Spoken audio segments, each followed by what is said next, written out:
யோகேஸ்வரி ஒரு அரசு பள்ளி மாணவி.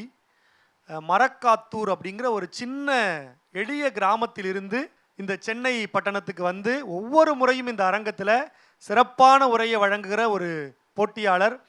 ஒரு சில சுற்றுகளில் அப்படி கொஞ்சம் தயக்கம் தடுமாற்றம் இருந்தாலும் கூட அடுத்தடுத்த சுற்றுகளில் தன்னை புதிதாக வடிவமைத்து வார்த்து இந்த மேடையில் தனக்கான இடத்தை பதிவு செய்கிற ஒரு தன்னம்பிக்கை போட்டியாளர். ஒரு உற்சாகமான கைத்தட்டல் யோகேஸ்வரிக்கு. ஏன்னா தமிழ் கூறும் நல் உலகம் உங்களை தொடர்ந்து பார்த்துக்கிட்டு இருக்கிறாங்க. இந்த சுற்றுல யோகேஸ்வரி என்ன தலைப்புல பேச போறாங்க? அலமாரி மூலையில் முடங்கி கிடக்கும் என் அம்மாவின் பட்டுப்புடவை. யோகேஸ்வரி வரைக்கும் தெரிஞ்சிருக்குங்கம்மா. அம்மாக்களோட பட்டுப்புடவை அலமாரியிலேயே தான் முடங்கி கிடக்குது அப்படிங்கிறது அழகான ஒரு கவித்துவமான ஒரு தலைப்பு, ஒரு வித்தியாசமான சிந்தனையும் கூட. எப்படி பேச போறீங்க அப்படின்னு கேட்க உள்ளபடியே ஆவலா காத்திருக்கிறோம். சிறப்பா பேசுங்க, வாழ்த்துக்கள். அனைவருக்கும் வணக்கம். அலமாரி மூலையில் முடங்கி கிடக்கும் என் அம்மாவின் பட்டுப்புடவை. சில்லென்று காற்று வீசிய ஒரு ரம்மியமான மாலை பொழுது. அப்பாவும் அம்மாவும் வயலில் இருந்து வரவில்லை. அண்ணனும் இல்லை. அலைபேசியும் வீட்டில் இல்லை. என்ன செய்வது? போர் அடித்தது. அம்மாவின் அலமாரியின் நினைவுக்கு வந்தது.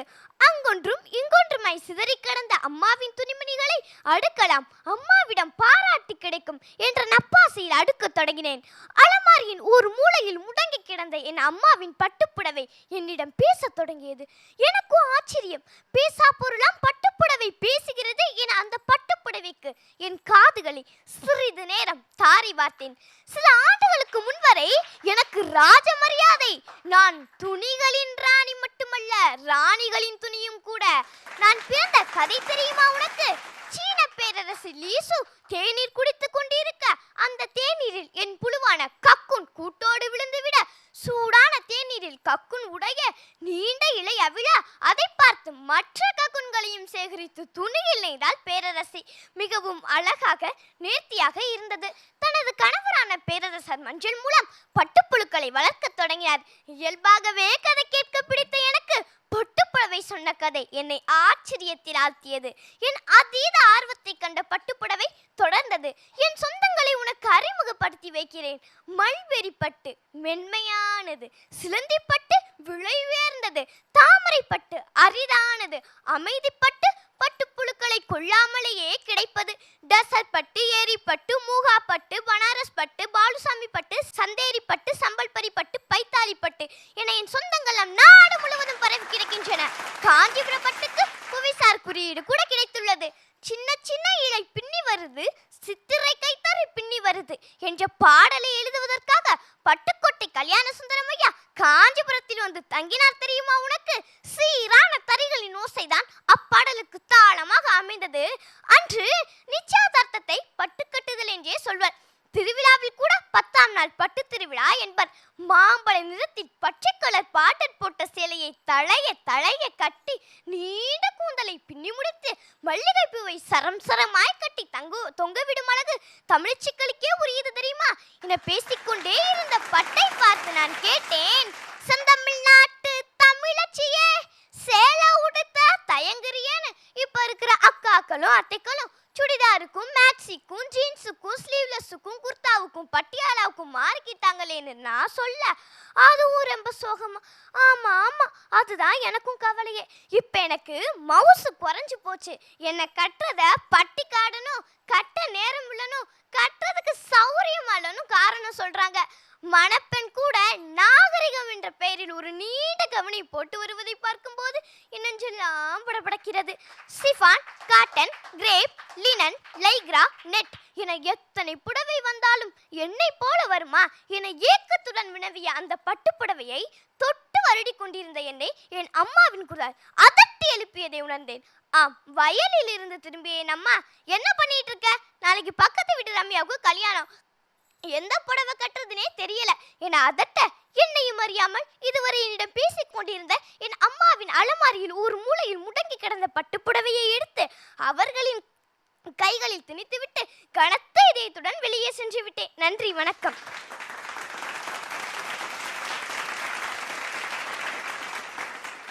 யோகேஸ்வரி ரொம்ப அழகா பேசியிருக்கிறாங்க. ஒரு நாடகம் போல 2 கதாபாத்திரங்கள் பேசுகிற மாதிரி அவங்க உரையை அமைச்சுக்கிட்டு ரொம்ப சாமர்த்தியமாக இந்த சுற்றுல பேசியிருக்கீங்க. ஒரு உற்சாகமான கைத்தட்டல்கள். நன்றி ஐயா. வாழ்த்துக்கள் யோகேஸ்வரிக்கு. உங்களுடைய இந்த உத்தி நடுவர்களை எந்த அளவுக்கு கவர்ந்ததுன்னு கேட்கலாமா? கேட்கலாம். முதல்ல அன்பிற்கினிய அண்ணன் மணிகண்டன் அவர்கள். ஒரு பட்டு பேசினா இப்படி தான் அப்படிங்கிறதுக்கு இந்த பாப்பா பேச்சு தான். அதுக்கு மேலே பட்டுக்கு ஜோடனை பண்ணால் சரியாக இருக்காது. காஞ்சிபுரம் பட்டு எப்படி இருக்குன்னு தெரியும், பனாரஸ் எப்படின்னு தெரியும், கும்பகோணம் எப்படின்னு தெரியும். இதெல்லாம் என் மனைவி சொல்லும்போது நான் சொல்லுவேன் திருத்தணி, திருப்பதி, பழனி. அவங்க பட்டுன்னா நம்ம மொட்டை. அது ஒரு பட்டுப்புடவை அப்படியே அந்த குழந்தையோட பேசுகிற மாதிரி பேசி காமிச்சு கடைசியில் அம்மா கையில் திணிச்சிட்டு ஓடிட்டேன்னால என் பொண்ணு வயசுரா கட்டி முத்தமிடுறேன்டா, அவனுக்கு பல்லாண்டு வாழணும். நன்றி ஐயா. அண்ணனுக்கு நன்றி. தொடர்ந்து அன்பிற்கினிய பாடலாசிரியர் நிரஞ்சன் பாரதி அவர்கள். இந்த நிகழ்ச்சிக்கு அழைக்கப்பட்டு பின்பு அமர வைக்கப்பட்டு கஷ்டப்பட்டு இஷ்டப்பட்டு நீ பேசினாய். அதில் ஈர்க்கப்பட்டு உன் வார்த்தையில் சேர்க்கப்பட்டு தாக்கப்பட்டு ரசித்து மகிழ்ந்தேன். நீ நீக்கப்பட்டு விடக்கூடாது என்று வேண்டிக் கொள்கிறேன். நன்றி ஐயா. அதாவது சென்ற சுற்றுகளில் தடுமாற்றம் தயக்கம்லாம் இருந்தாலும் அது வேற யோகேஸ்வரி, இது வேற யோகேஸ்வரி என்று நிரூபித்து விட்டாய். பட்டுப்புடவையை பற்றி இன்றைக்கு ஒரு பட்டு பாவாடை பேசியிருக்கிறது. நன்றி ஐயா. அதாவது மகளை பற்றி தாய் பேசுவது மாதிரியால் எப்படின்னு தெரியல, அவ்வளவு அடர்த்தி, அவ்வளவு அழகு. அந்த ராகவ் அவர்கள் சொன்னது போல் அந்த உரையாடல் பாணியில் நீயும் பட்டுப்புடவையும் பேசிக்கொண்டது போன்ற ஒரு அணுகுமுறை இருக்கு இல்லையா, அது ரொம்ப கவனிக்க வைத்தது. அப்புறம் நிறைய பட்டு வகைகளை பற்றி நீ சொன்ன. உன்னுடைய உழைப்பு, அந்த மெனக்கடல், அந்த ஞாபக சக்தி எல்லாவற்றுக்குமே என்னுடைய பாராட்டுகள். நன்றி ஐயா. ரொம்ப சிறப்பாக இருந்தது, எனக்கு குறையே தெரியல. ஒரே ஒரு ஆலோசனை என்னென்னா, நம்ம எல்லாத்தையும் எப்படியாவது சொல்லிடணும், நினைவில் இருக்கிறது எல்லாத்தையும் மறக்காமல் அப்படியே அடுக்கடுக்காக நம்ம வேக வேகமாக சொல்லிடணும் அப்படிங்கிற ஒரு மெல்லிய ஒரு படபடப்பு இருந்தது. அது வேண்டாம். ஒன்று ரெண்டு மறந்தால் தவறில்லை. நீ குறைவான தகவல்களை கூட சொல்லலாம், ஆனால் நீ அந்த பேச்சால் எப்படி எல்லாரையும் கட்டி போட்டு வச்சிருக்க என்பது தான் முக்கியம். எல்லாத்தையும் சொல்லணும்னு ஒன்றும் இல்லை, நீ தங்கு தடை இல்லாமல் சொல்லிட்ட, ஆனாலும் அது பிரதானம் இல்லை. வாழ்த்துக்கள். நன்றி ஐயா. கவிஞருக்கு நன்றி. தொடர்ந்து எங்கள் சிறப்பு நடுவர் மரியாதைக்குரிய ரேவதி அம்மா அவர்கள். யோகேஸ்வரி, உன்னை நான் ஒரே ஒரு வார்த்தையில் கொஞ்சிடுவேன், அடியன் பட்டு குஞ்சலமே. நன்றி அம்மா. இல்லை, உண்மையிலேயே இந்த குழந்தைக்குள்ள புடவை அலமாரியை திறந்து பார்த்தாலாம், கண்ணா பின்னான்னு கலைஞ்சிருந்துதான், அந்த மூலையில் ஒரு பட்டு புடவை இருந்ததான். இந்த மோனோ ஆக்டிங்கிறது அது எல்லாருக்கும் வராது. இவளுக்கு நாட்டியமும் வரும், இசையும் வரும், பேச்சும் வரும். ஏன்னா அந்த கண்ணில் அவள் காட்டின பாவம், அந்த புடவை அங்கே இருந்தது, அது அப்படியே எடுத்தாங்களாம். அம்மா வயலுக்கு போயிருந்தாங்களான்னு சொல்லிட்டு கடைசியில் கனத்த இதயத்தோடு கையில் கொடுத்து விட்டுன போது, இது அபிநய சுந்தரி தான்ப்பா. உன்னுடைய ஒரு அசைவையும் நான் ரசித்தேன், பேச்சும் ரசித்தேன். இவ்வளோ பட்டு புடவை இருக்குன்னு இந்த வயசில் தெரிஞ்சு வச்சுக்கிட்டு இருக்கேன். நாளைக்கு உன்னை கல்யாணம் பண்ணிக்கிறவன் பாடு கஷ்டம்தான். அழகான வாழ்த்துறையை, மதிப்புரையை, வழிகாட்டுதல்களை வழங்கி இருக்கிற நடுவர்களுக்கு ஒரு உற்சாகமான வாழ்த்துக்கள், பாராட்டுக்கள். யோகேஸ்வரி ஒரு அரசு பள்ளி அப்படின்னு சொன்னோம். உங்கள் பள்ளிக்கூடத்தோட பேரை நீங்களே அறிமுகப்படுத்துங்க.